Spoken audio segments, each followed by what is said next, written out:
नमस्कार दोस्तों, विद्यार्थी लर्निंग एजुकेशन में आपका स्वागत है। आइए हम क्लास 10 साइंस का अंशाल पेपर 2019 का सेट नंबर पहला जो कि 824 बीजे है, इसके बारे में खंड क भौतिक विज्ञान का सलूशन बताते हैं। जिसमें दिया है कि एक 200 वोल्ट या 100 वाट बल्ब को यदि 100 वोल्ट पर प्रयोग किया जाए तो बल्ब की शक्ति कितनी हो जाएगी। यानी यहाँ पर इसका वोल्टेज देखिए दे दिया है पहले, यानी V1 आपका वोल्टेज दे दिया है यहाँ पर 200 वोल्ट का है। और यहाँ पर इसका पावर दिया है पहले, यानी P1 आपका हो जाएगा 100 वाट का।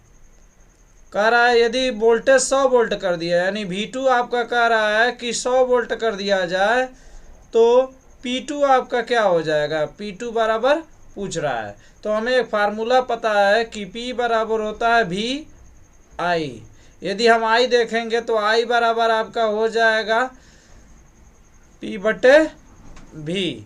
यानी दोनों के लिए हमारा जो होता है, इसके लिए भी धारा और दूसरे कंडीशन के लिए भी धारा, हमारे दोनों क्या होते हैं, बराबर होते हैं। यानी I1 और I2 आपस में बराबर होते हैं। तो I1 बराबर, आप देखिए I2 बराबर हो जाएगा आपका P2/V2 बराबर हो जाएगा P1/, यानी V1 हो जाएगा। तो यहाँ पर देखिए आपका P2 दे दिया, P2 पूछ रहा है तो P2 को हम इसी तरह रहने देंगे। और V2 आपका दे दिया है 100, तो 100 हो जाएगा। और बराबर P1 आपका दे दिया है 100 वाट का, तो 100 वाट लिख देंगे। और V2 आपका दे दिया है V1 आपका 200 वाट का, तो 200 वाट लिख देंगे आप। तो यहाँ 0 से 0 कैंसिल हो जाएगा, यह बच जाएगा 2 से हम भाग दे देंगे तो P2 बराबर आपका हो जाएगा 2×5 = 10 यानी 50 आपका वाट हो जाएगा आंसर। यानी आपका पहले का आंसर हो जाएगा 50 वाट। लिखा वाला देखिए, कारा अनंत व उत्तल दर्पण के ध्रुव P के बीच, यानी यह बिंदु हमारा अनंत दे दिया, यह उत्तल ध्रुव दर्पण का ध्रुव P। कह रहे इसके बीच में यदि कोई वस्तु रख दी जाए, तो हमने यह वस्तु रख दिया।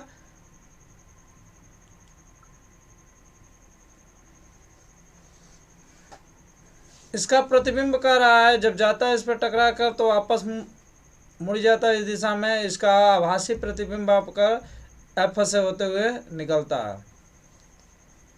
तो यहाँ कह रहा है कि इसके द्वारा बने प्रतिबिंब, तो यहाँ से एक इसके वक्रता केंद्र से होकर गुजरता है, तो यहाँ पर इसका प्रतिबिंब बन जाएगा। यानी प्रतिबिंब बन रहा है P और F के मध्य, और P और मध्य दोनों यह आपस में आभास कर रहा है। और वस्तु से देखिए छोटा इसका प्रतिबिंब बन रहा है, तो यहाँ हो जाएगा P और F के मध्य आभासी, वो भी सीधा बन रहा है। पहला ऑप्शन आपका सही हो जाएगा। चलिए गौ नंबर देखिए, निर्वात में प्रकाश की चाल दे दिया 3×10⁸ मीटर प्रति सेकेंड, और कांच में अपवर्तनांक दे दिया है 1.5 है। तो कह रहा है इसकी प्रकाश की चाल कितना होगा। तो हमें पता है कि निर्वात में प्रकाश की चाल को हम C से लिखते हैं। C बराबर दे दिया है 3×10⁸ मीटर प्रति सेकेंड, यह दे दिया है। और उसमें अपवर्तनांक जल का दे दिया है, जल का अपवर्तनांक दे दिया है 1.5। पूछ रहा है प्रकाश की चाल क्या होगी कांच में। तो कांच में प्रकाश की चाल के लिए फार्मूला हमारा होता है n बराबर होता है आपका वायु में प्रकाश की चाल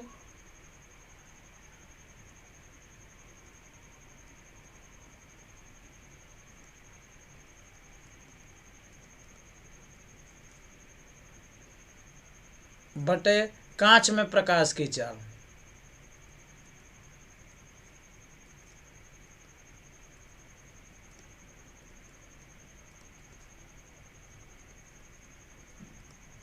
तो हमें पता है कि वायु में प्रकाश की चाल हमारा दे दिया है और अपवर्तनांक दिया है, तो कांच में प्रकाश की चाल पूछ रहा है, तो हम निकाल लेंगे कांच में प्रकाश की चाल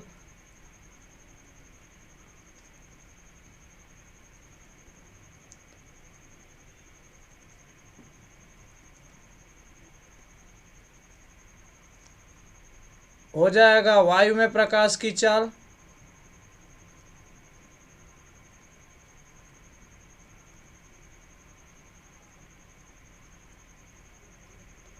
बटे अपर्तनांक।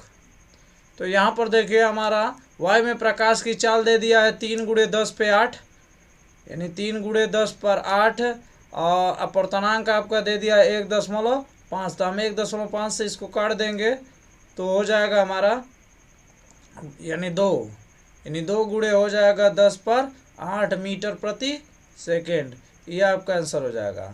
तो देखिए दिया है इसमें 2 × 10 पे 8 मीटर प्रति सेकंड, यानी यहाँ पर हो जाएगा घ ऑप्शन आपका सही हो जाएगा।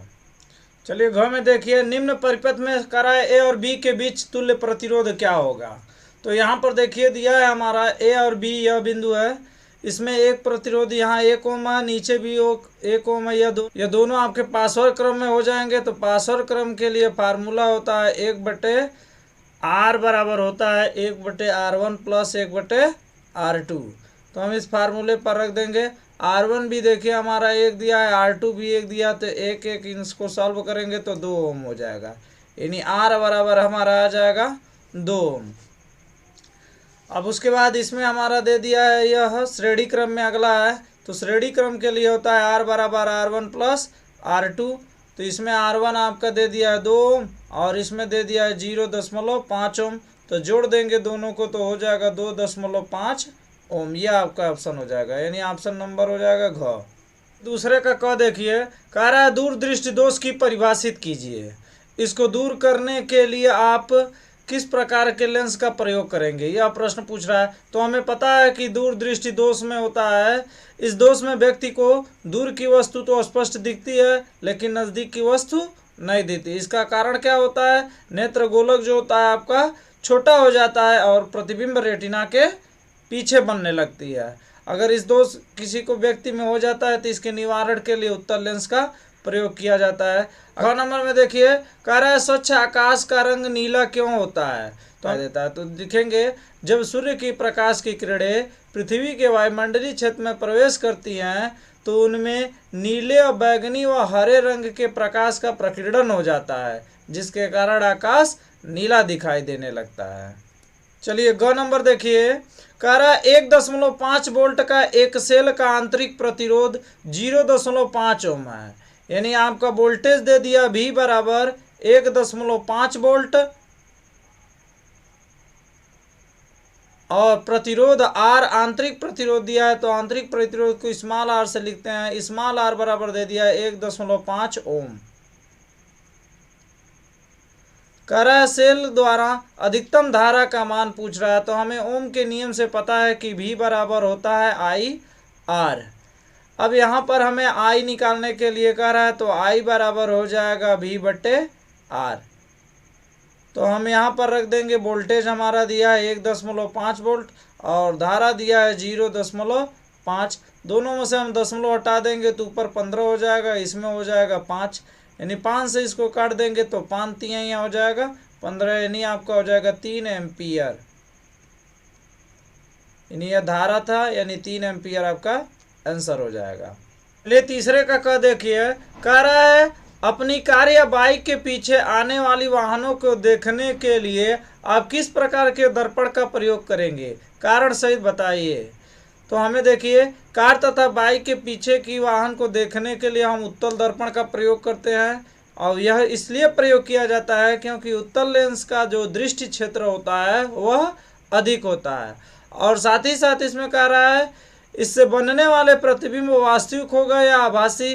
तो याद रखिएगा कि उत्तल दर्पण द्वारा जो है सदैव आपका प्रतिबिंब आभासी बनता है, तो इसलिए इसके द्वारा जो भी प्रतिबिंब बनेगा वह आभासी होगा। चलिए तीसरे का कह देखिए, कह रहा है एक 5 सेंटीमीटर लंबी वस्तु 10 सेंटीमीटर फोकस दूरी के एक उत्तल लेंस के मुख्य अक्ष के लंबवत 20 सेंटीमीटर की दूरी पर रखा गया है, तो प्रतिबिंब की प्रकृति व स्थिति व आकार ज्ञात कीजिए। तो चलिए देखिए इसके लिए हम एक फिगर बनाएंगे।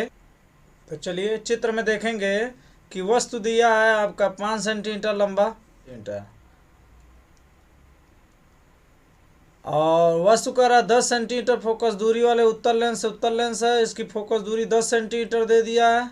कि लंबवत 20 सेंटीमीटर, तो प्रतिबिंब की स्थिति पूछ रहा है। नहीं, यह प्रतिबिंब कहाँ बनेगा, यह प्रतिबिंब कितने लेंस से इसकी कितनी दूरी है, यही पूछ रहा है।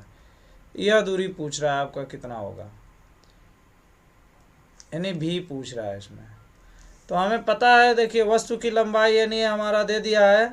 यदि इसका हल देखे तो वस्तु की लंबाई हमारा दे दिया है 5, यानी वस्तु होता है ऑब्जेक्ट, यानी ओ आपका दे दिया है 5 सेंटीमीटर। और 10 सेंटीमीटर फोकस दूरी, तो फोकस दूरी आपका देखिए एफ दिया है, इसका फोकस दूरी 10 सेंटीमीटर। उत्तल लेंस की फोकस दूरी होती है धनात्मक होती है। और मुख्य अक्ष से 20 सेंटीमीटर की दूरी पर वस्तु की स्थिति u बराबर आपका दे दिया है, u बराबर होता है -20 सेंटीमीटर। तो प्रतिबिंब की स्थिति भी पूछ रहा है। तो यह लेंस है, तो लेंस के लिए हमारा फार्मूला होता है, लेंस के लिए बराबर होता है 1/v - 1/u। इस फार्मूले पर हम रख देंगे। तो देखिए यहाँ पर आपकी फोकस दूरी दे दिया है 10 सेंटीमीटर, तो हम रख देंगे 10। और u बराबर आपका दे दिया है 1/u, और माइनस दिया है v, और u आपका दे दिया है -20, तो लिख देंगे -20। तो यहाँ हमें निकालना है, देखिए माइनस माइनस प्लस हो जाएगा, यह इधर जाएगा तो हो जाएगा 1/10, और माइनस हो जाएगा 1/20 बराबर हो जाएगा 1/v। तो यहाँ इन दोनों का लघुत्तम निकाला जाएगा तो हो जाएगा 20। तो 10 में अगर 20 से भाग देंगे तो 2 बार में जाएगा, -20 से 20 में भाग देंगे कट जाएगा, बचेगा 1, यानी हो जाएगा 1/v। तो यहाँ 2 में से 1 घटा दिया जाएगा तो 1 हो जाएगा आपका 20, यानी v बराबर आपका आ जाएगा 20, यानी प्रतिबिंब की जो स्थिति हो जाएगी वह 20 सेंटीमीटर हो जाएगा। साथ ही साथ उस प्रतिबिंब का कार्य ऊंचाई भी आकार भी बताना है कि कितना बड़ा होगा। तो हमें आवर्धन क्षमता के फार्मूले से हम लगा सकते हैं इसको। तो होता है आवर्धन क्षमता की I/O बराबर v/u। इस फार्मूले का प्रयोग करेंगे हम। तो यहाँ पर हमें I पूछ रहा है इमेज, तो I बराबर हो जाएगा VO/u। तो यहाँ आपका v बराबर दे दिया है, निकल गया 20, तो 20 रख देंगे। और ओ वस्तु की लंबाई आपका दे दिया है 5 सेंटीमीटर, तो 5 सेंटीमीटर रख देंगे। और u बराबर आपका वस्तु की स्थिति जो है वो भी 20 सेंटीमीटर है, तो यह भी हो जाएगा, यानी यह कट जाएगा। तो I यानी उस प्रतिबिंब की लंबाई जो हो जाएगा आपका 5 सेंटीमीटर। तो यह आपका प्रश्न पूछ रहा था। चलिए अगला देखिए, ख नंबर तीसरे का कह रहा है ओम का नियम क्या है, विद्युत परिपथ की सहायता से इसका सत्यापन कैसे करते हैं। तो चलिए ओम का नियम पर देखिए दिया है। ओम का नियम जो होता है, किसी भी चालक की भौतिक अवस्था यानी ताप, दाब या लंबाई में परिवर्तन किए बिना चालक के सिरे पर उत्पन्न विभव उसमें बहने वाली धारा के अनुक्रमानुपाती होता है। तो मान लीजिए कि यह एक आपका चालक पदार्थ है, चालक तार है।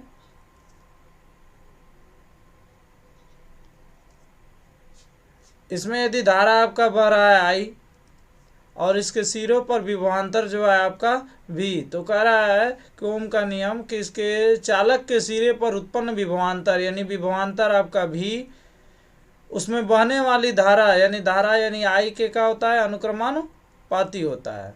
तो यहाँ से हमारा अगर अनुक्रमानुपाती हटा दिया जाता है तो एक नियतांक जुड़ता है R, जिसे प्रतिरोध नियतांक कहते हैं।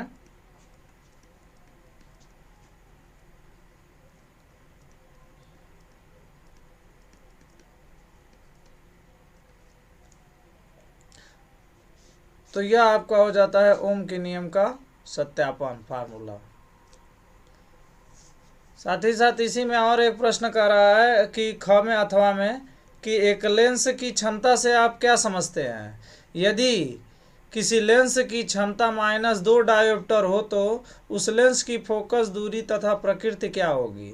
तो चलिए देखिए, लेंस की क्षमता के लिए पहले अगर हम परिभाषा देखें तो किसी लेंस की फोकस दूरी को कम या अधिक करके संयोजित करने की क्षमता को ही लेंस की क्षमता कहते हैं। अब यहाँ पर दे दिया किसी लेंस की क्षमता यानी P बराबर कह रहा है लेंस का दे दिया है -2 डायोप्टर। और लेंस की फोकस दूरी पूछ रहा है, तो हमें पता है कि फोकस दूरी एफ बराबर होता है 1/p। तो p हम निकाल लेंगे, यहाँ पर f पूछ रहा है हमारा, यहाँ पर मान रख दिया जाएगा 1 हो जाएगा -2, भाग दे दिया जाएगा तो हो जाएगा -10.5 मीटर। इसको सेंटीमीटर में यदि कन्वर्ट कर दिया जाए तो 100 का गुणा कर दिया जाए तो हो जाएगा -0.5 गुणे 100 का अगर हम गुणा कर देंगे तो आपका हो जाएगा -50 सेंटीमीटर। ये आपका फोकस दूरी हो जाएगा उसका। और कह रहा है उसकी प्रकृति यानी अगर फोकस दूरी आपका ऋणात्मक आया तो यह समझ लीजिए कि आपका अवतल लेंस है। तो चलिए प्रश्न नंबर 4 देखिए।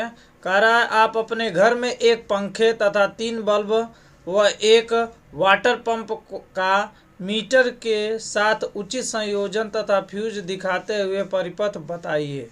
तो यहाँ पर देखिए घर का परिपथ बताइए। यहाँ पर देखिए यह आपका फेस आपका है, यह आपका न्यूट्रल है। तो यहाँ से फेस से हम स्विच को कनेक्ट कर देते हैं और न्यूट्रल से हम पंखे को पहला दिया है, पंखे को हम जोड़ देते हैं, यहाँ फ्यूज से होते हुए आ रहा है मीटर के द्वारा। फिर कह रहा है 3 बल्ब, तो 3 बल्ब देखिए यहाँ पर लगा दिए गए हैं बीच में, ये तीनों बल्ब हैं। इसमें कह रहा है यह फेस वाला जो भी होता है हमारा वह स्विच से कनेक्ट है, यह आपका स्विच है, यहाँ भी आपका स्विच है और यहाँ भी आपका स्विच दिखाया गया है, यहाँ भी आपका स्विच है और यह स्विच है। 3 बल्ब है बीच में, तीनों बल्ब के बारे में दिखाया गया है। और फिर कह रहा है एक वाटर पंप, तो यहाँ पर एक वाटर पंप मोटर लिया गया है, यहाँ पर आपका एक न्यूट्रल से संबंधित है, एक फेस से संबंधित है। तो यह आपका हो गया परिपथी व्यवस्था। कह रहा है फ्यूज की जगह एमसीबी लगाने से क्या लाभ है। तो हमें पता है कि फ्यूज की जगह यदि एमसीबी लगा दिया जाता है तो अतिभारण के समय यानी अधिक बिजली बढ़ता है तो उस समय एमसीबी से लाइन अपने आप कट जाते हैं, जिसके कारण हमारे घर में लगे उपकरण सुरक्षित रहते हैं। तो यह हम लिख सकते हैं कि फ्यूज की जगह एमसीबी लगाने से हमारे घर में विद्युत का अतिभरण नहीं होता है या लघु पतन नहीं होता है, जिससे हमारे उपकरण सुरक्षित रहते हैं। चलिए प्रश्न नंबर 4 का अथवा देखिए। दिया विद्युत चुंबकीय प्रेरण के नियम को लिखिए। इस सिद्धांत पर आधारित एक डायनेमो का सचित्र कार्य विधि समझाइए।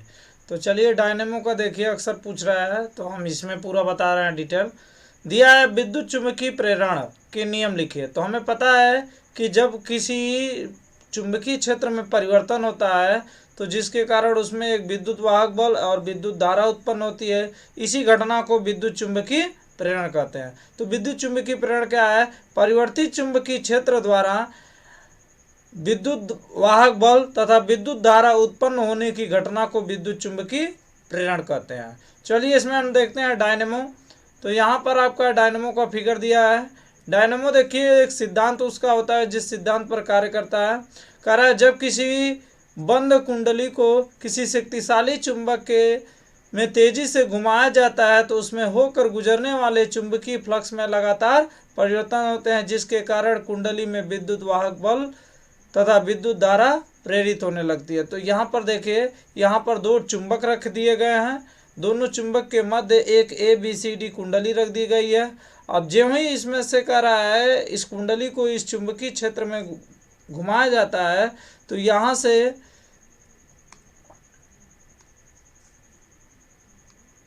तो इससे गुजरने वाले N से S की ओर जो बल रेखाएं गुजरती हैं उन बल रेखाओं की संख्या में परिवर्तन होता है।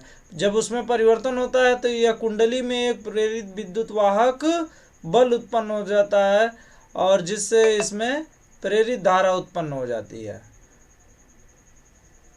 तो यह आपका सिद्धांत हो गया। संरचना में देखिए इसके मुख्यतः 3-4 भाग हैं। पहला एक चुंबक है, यानी चुंबक आपका क्षेत्र चुंबक होता है, दूसरा आर्मेचर होता है, तीसरा विभक्त बल है तथा बुश होते हैं। तो ये आपके 3 भाग होते हैं। देखिए चुंबक में कह रहा है इसमें एक शक्तिशाली चुंबक होता है एन एस, जिसमें ध्रुव होते हैं, एक उत्तरी ध्रुव होता है, एक दक्षिणी ध्रुव, जबकि दिखाया गया है इसमें एन और एस ध्रुव वाले दो चुंबक है शक्तिशाली, जिसमें बल रेखाएं एन से एस की, इसमें जो बल रेखा जो होता है एन से एस की ओर होता है। आर्मेंचर कह रहा है, उसके बाद होता है एक आयताकार, इसमें ए बी सी डी कुंडली या आर्मेंचर होती है, जो तांबे की क्रोड के कई फेरे लपेटे गए होते हैं। विभक्त बल में क्या होता है, कुंडली का एक सिरा विभक्त बल पी से और दूसरा सिरा विभक्त बल क्यू से जुड़ा हो जाता है, दो पीतल के खोखले बेलन के समान होता है। बुश में देखिए दो बुश होते हैं एम और एन, विभक्त बल एक पी से जुटा होता है, एक क्यू से जुटा होता है, जो बाह्य क्षेत्र में धारा का प्रवाह करने का कार्य करते हैं। तो यह तो इसका हो गया बनावट। आइए हम इस चलिए कार्यविधि देखिए, दिया है जब आर्मेचर कुंडली का ए बी सी डी को दक्षिणावर्ती दिशा में घुमाया जाता है तो कुंडली में विद्युत धारा चुंबकीय प्रेरण के कारण विद्युत धारा प्रवाहित हो जाती है, जिसकी दिशा फ्लेमिंग के दाएं हाथ के नियम से हम ज्ञात कर सकते हैं।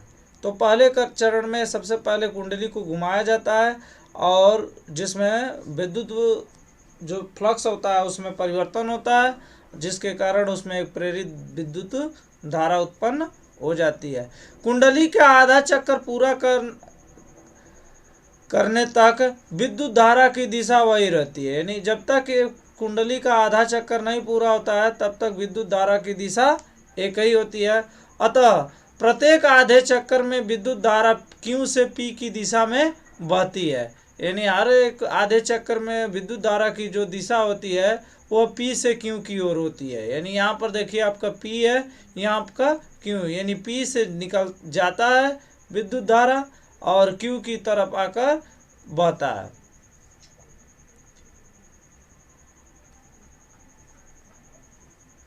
कह रहा है पहले अर्धचक्र में कुंडली में विद्युत धारा की दिशा बदल जाती है, परंतु पहले ही बुशों की स्थिति को किसी प्रकार संयोजित किया जाता है कि जिस क्षण कुंडली में विद्युत धारा की दिशा बदलती है ठीक उसी क्षण बुश का संबंध एक भाग से कटकर दूसरे भाग की ओर हो जाता है। अतः यह परिपथ में धारा सदैव पी से क्यू से पी की ओर बहती रहती है, क्योंकि विभक्त बल यम एन बुशों के सापेक्ष अपना स्थान बदल देते हैं और इस प्रकार परिपथ में धारा का प्रवाह होने लगता है। तो ये इतना छोटा सा आप इसको तैयार कर सकते हैं।